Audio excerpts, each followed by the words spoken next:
চুলাতে তৈরি করা যাবে এরকম একটা কেক শেয়ার করছি আজকে আপনাদের সাথে। এই কেকটা আমি প্যানে তৈরি করেছি, তবে কেকটা অনেক সফট হয়েছে। অল্প সময়ে আর অল্প উপকরণে এরকম একটা সফট কেক চটপট বানিয়ে নিতে পারবেন। আর কেকটা সম্পূর্ণ চুলাতে তৈরি করেছি, তো চলুন তাহলে তৈরি করতে থাকি। প্রথমে একটা বাটিতে নিয়ে নিচ্ছি 3টা ডিম, আর 3টা ডিমের সাথে দিয়ে দিচ্ছি এখানে হাফ কাপ চিনি, আর অল্প একটু লবণ দিয়ে দিচ্ছি। তারপর একটা ইলেকট্রিক বিটার দিয়ে বিট করতে থাকছি যতক্ষণ না এই মিশ্রণটা ফুমে পরিণত হচ্ছে। আমি আজকের কেকে খুবই সহজ উপকরণ ব্যবহার করছি, যেগুলো আমাদের হাতের কাছে সবসময় থাকে। বিট করতে করতে একটা সময় দেখা যাবে ডিমের মিশ্রণটা অনেকটা ফুম হয়ে গেছে। ঠিক ওই পর্যায়ে হচ্ছে আমরা বিট করাটা বন্ধ করে দিচ্ছি। আর এখানে নিয়ে নিচ্ছি হাফ কাপ ময়দা,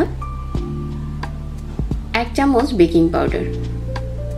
তো এই শুকনো উপকরণটা অল্প অল্প করে চেলে মিশিয়ে নিতে হবে।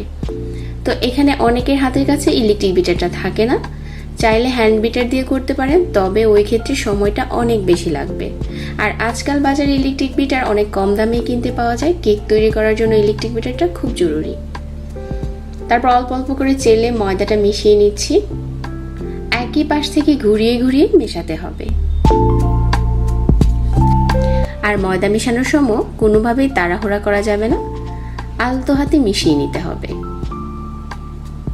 তো আমার এখানে পুরোটা ময়দা মেশানো হয়ে গেছে, আর কেকের মিশ্রণটা এখন অনেকটা ঠিক হয়ে গেছে। তো কেকটা যেহেতু প্যানে তৈরি করব, প্যানে আগে থেকে আমি বাটার পেপার বিছিয়ে দিয়েছি, তেল ব্রাশ করে নিয়েছি। কেকের মিশ্রণটা ঢেলে দিয়ে উপরটা সমান করে নিচ্ছি।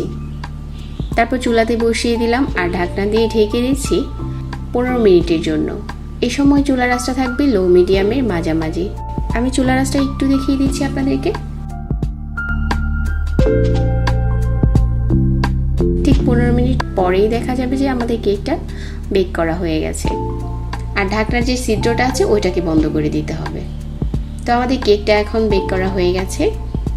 একটা কাঠি দিয়ে মাঝ বরাবর চেক করে নিতে হবে যে ভিতর থেকে কুক হয়েছে কিনা।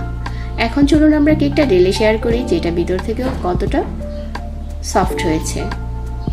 তো যে বাটার পেপারটা দিয়েছিলাম ওইটা উঠিয়ে নিচ্ছি। আর কেকের কালারটা কিন্তু খুব সুন্দর এসেছে।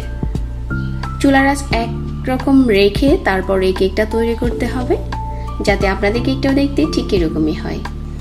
তো আশা করছি আজকের এই সফট কেকের রেসিপি সবার কাছে ভালো লেগেছে। আমার এরকম আরও নতুন রেসিপি পেতে লাইক, কমেন্ট আর শেয়ার করতে ভুলবেন না। সবাই অনেক ভালো থাকবেন। আজকে বিদায় নিচ্ছি।